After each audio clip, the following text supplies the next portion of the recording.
Want to become a host on Airbnb and start earning money with your space? Here's exactly how to set up your host account step by step. First, open your browser and go to Airbnb.com. If you prefer, Airbnb also has a dedicated page with earnings estimates based on your location and number of nights hosted. You can start from there or directly on the home page. Once on the site, click the Airbnb Your Home button, usually found at the top right corner. This will take you to the hosting setup process. Click Get Started and begin by entering some basic information about your property. You'll be asked what type of place you're listing, for example, an apartment, house, or even something unique like a barn. Then select whether guests will have the entire place, a private room, or a shared space. Enter your property's address, number of guests it can accommodate, bedrooms, beds, and bathrooms.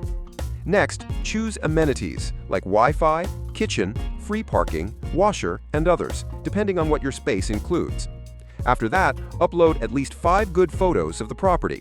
You'll also write a title and description to make your listing stand out. Once everything is set, finish the process and publish your listing. You can then set your availability using the calendar and start managing your reservations. And that's how to create an Airbnb host account and list your first space. Thanks for watching. See you in the next tutorial.